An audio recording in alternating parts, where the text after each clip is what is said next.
Hello and welcome to the Flix Forum podcast, where each episode we go back and we look at a Netflix original film in the order of release. Today we have Netflix 313th film from 2020. It's the Christmas comedy, The Christmas Chronicles Part 2. It's directed by Chris Columbus and stars Kurt Russell, Goldie Hawn, Darby Camp, Kimberly Williams-Paisley, Jahzir Bruno, Julian Dennison, Tyrese Gibson, Judah Lewis, Sonny Suljic, Darlene Love, and Malcolm McDowell. I'm Jesse. Thanks for joining me today.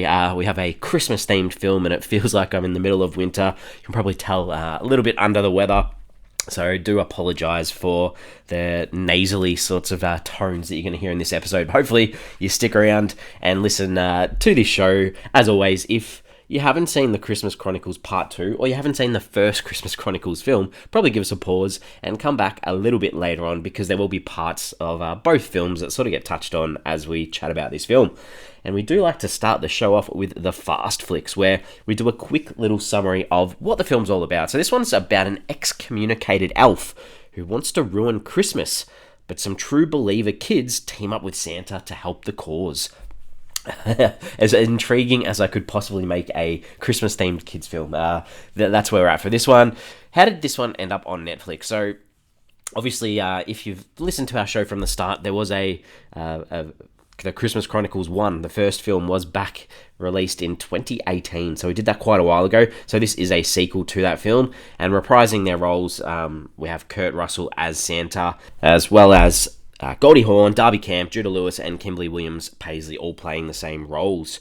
On May of 2020, on the 14th of May, a sequel, The Christmas Chronicles 2, was actually announced, and post-production was beginning. Original director Clay Cadis from the first film served as executive producer for this one. He dropped out and was replaced by Chris Columbus, who actually produced the first film, so they sort of switched roles in this one. The film did play in 3 cities at about 32 Cinemark theatres the week prior to its digital release on Netflix. This was the first time that Netflix had allowed one of its films to be played in a chain theatre, so that's an interesting little fact there. The film, when it was released, was the most watched item on Netflix in its debut weekend. Netflix later reported the film was watched by 61 million households over its first month. That is a lot of people. At the 42-minute mark, Santa and Mrs. Claus, they sleep by the fireplace, and the TV's playing a classic Christmas film, It's a Wonderful Life, from 1946, and this is in an Elvish language dub. This is something that Christopher Columbus, as a director, does in a lot of his films set around Christmas. So in Home Alone in 1990, another film directed by Chris Columbus, the McAllister family watched the film with a French dub while they're in Paris. In Home Alone 2, Lost in New York in 1992, the McAllister family once again watched the film, but this one it's in Spanish while they're in Florida. And in The Gremlins in 1984, which Christopher Columbus wrote, the Peltzer family watched the film on TV too. So nice little connection for Christmas-themed films with Christopher Columbus. Kurt Russell, who plays Santa in this film, he wrote a 200-page backstory for Santa Claus before filming began for the second film, embracing the mythology by filling in gaps about how Santa met Mrs. Claus, so he could really get into this character. So, interesting little thing there. Translations around the world for this one. In Chinese, it's called Christmas First Aid 2. I don't get that one. And in Uzbek, it's called New Year's Calendar 2. So, some weird translations there. The working title for this film was just Christmas Chronicles 2 instead of The Christmas Chronicles Part 2, and the tagline for this one, a pretty ordinary tagline: "The battle to save Christmas is on." Oh god, could have come up with something better than that. This did hit Netflix on the 25th of November 2020. Had a few filming locations. A lot of the beach scenes were done in Cancun in Mexico. A lot of the other scenes were done in Vancouver in Canada. And they did do some exterior shots in Chicago from the 21st of October 2019 until the 1st of Feb 2020. This did have one nomination at the Annie Awards for Outstanding Achievement for Character Animation in a Live Action Production. And that will be for all of the elves that we see, which we'll talk about very, very shortly. What are the critics and audiences saying about this film? So, on Rotten Tomatoes, it sits at 64% on 59 reviews. That's just fresh. The audience has it a bit lower at 44%. That's on more than 500 ratings, so that's rotten from the audience. A little bit higher from IMDb, 36,000 rating, sits at a 6 out of 10. Letterboxd, a little bit low again, 2.4 out of 5 on 35,000 ratings, but it's been logged by 55,000 people. And Metacritic, the audience and critics have it exactly the same. The critics have it at 51 out of 100 on 12 reviews. That is yellow in the middle bit of that traffic light system. Audience 5.1 out of 10 on 38 reviews. So also in that yellow section in the middle ground. What are my early thoughts for this one? Like I said before, we did an episode on the first film, but I don't remember any of the first film, not one little bit. So I mean, this film was fine. We had a couple of really good Christmas films that I've sort of covered on this show lately. So it's sort of tough to compare it with this because this is a little bit different, but this stands up fine as family entertainment. So that's where I'm at with this one. Let's talk about the characters. Obviously, we've got to talk about Santa. Santa is our big, boisterous character. He wants to deliver the Christmas joy to whoever he can. Obviously, the first film, they took Santa to the human real world, whereas this film, we're sort of moved to his world of the North Pole and the mystics around that, I guess. So Mrs. Claus played a little cameo at the end of the first film, and that was that big reveal that it was Goldie Hawn, and we know that Kurt Russell and Goldie Hawn have been in a very long-term relationship. So to have her in this film was nice. She was sweet. I guess it was more a supporting role in the film. She had this side little story with the little boy Jack, so it was nice to see her too. But this story, I guess, is about the two kids that we see. So Kate, who we know from the first film, she's got her brother Teddy, the mother Claire, who's widowed. Kate's dad and Claire's husband's passed away, and she's got this new boyfriend. So that's the issue in this film, I guess. And his name's Bob, and he's got a little son called Jack, and Kate is horrible to both of them because she can't stand that idea of letting go of her father or the thought of his father. But she's still a true believer in Christmas. It's just that idea of what Christmas is sort of a little bit lost, I guess, and she needs Santa's help to rediscover what Christmas and family is all about. And I guess Jack, Bob's son too, he sort of provides a little bit of that. He's set up really early as that scaredy cat who's clearly going to overcome some fears and be a hero. Super annoying at the start until he's given some obstacles to overcome. And then I sort of mentioned too, he's got that little side story with Mrs. Claus as well. The villain, or the evil person in this film is Belsnickel. He's this elf that Santa and Mrs. Claus adopted as their own child, and he's sort of gone rogue. The reasoning behind that, because Santa didn't have enough time for him because he's too busy focused on giving to all the kids of the world. Pretty poor reason, really. Pretty poor villain. So we'll probably talk about him a little bit more too. The director, Chris Columbus, sort of touched on him already in some of the films that he's done. Everyone knows him. He lives in this kid's world of film. Like, he's done those Percy Jackson films. He did the Pixels film with Adam Sandler, the first two Harry Potter films that you'd remember, and Mrs. Doubtfire and the Home Alone film. So this is his bread and butter, this type of film. Let's talk about some scenes. What are some scenes that I liked? What didn't I like about this one? So some standouts. I guess there's this continuous joke throughout with the kids that Santa's village should be called Mrs. Claus's village because she does all the work. So I thought that was quite good.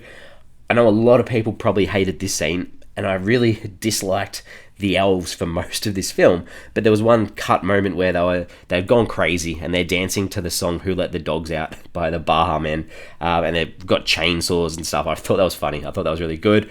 And the Boston airport scene, that they Santa and Kate rock up at Boston airport in 1990. They've sort of gone through a wormhole, traveled back in time. This is the best scene of the film. The whole Ferris Bueller rip-off lock-up scene where Kate is locked up. She meets her younger version of her dad and gets to say goodbye to her dad and move on, and Santa needs to bring back that Christmas spirit, so he rocks out with a song, and all the disgruntled passengers who are missing their flights get on board. Thought that was really well done, really cool, enjoyed that too. What didn't I like in this one? Kate and Jack, like I mentioned, they sort of get thrown through this portal, and they go this portal to the North Pole, and the first line when they arrive at the North Pole is, "We're not in Mexico anymore." Seriously, come on. That's pretty clear. I don't need you to verbalise that too. Kate and Jack, they get taken in by Santa and Mrs. Claus because they've almost frozen to death. And then there's this big, long focus on bringing Kate back and defrosting her, almost making sure she's okay. And they just leave Jack for so long. Poor Jack. I'm glad he was okay, but that just felt really weird. There's this drawn-out padding almost, this tour of Santa's village. And it was pointless. You don't need to know that Santa's done some video game coding in his time. Like, that was just lame. And like, the elves making candy canes, you get this whole scene of them and them making candy canes. Who cares? It didn't matter.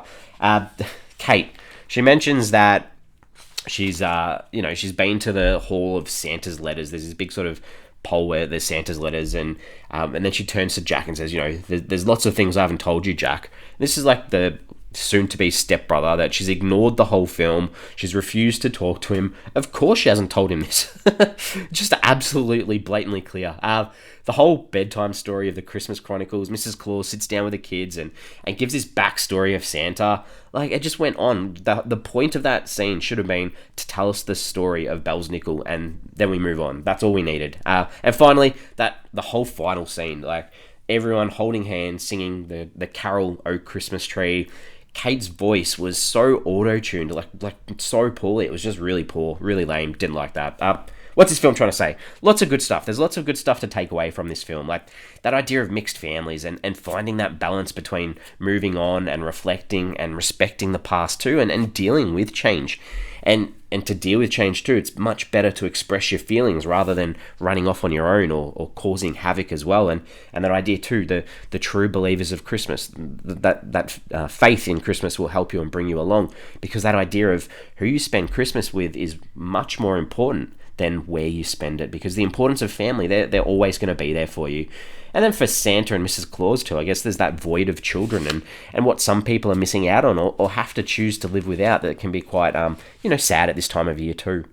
All right, what did I take away from this one? The CGI of the actual elves was decent. The Jaguar thing, Jola, was woeful, and the elves were so painful. Just didn't give anything to this film.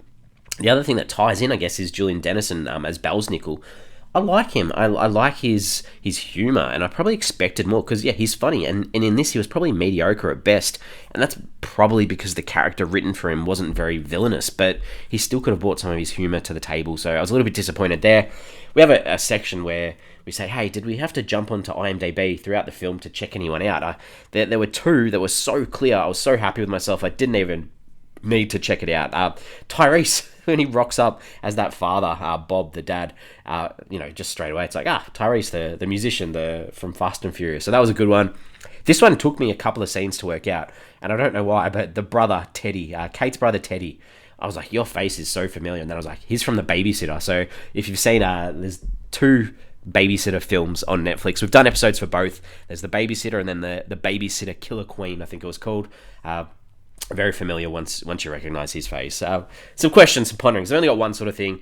The elves. And Santa, I guess, and Kate at times, why did they need to speak in the Elvish language? You could have saved so much time. Could have saved so much research, so much writing of dialogue, so much learning of random words, and just have them all speak in English. It didn't add anything to the story that they spoke in Elvish, so that was a bit frustrating. All right, I'm ready to wrap this up. We give the films that we cover a rating out of 5.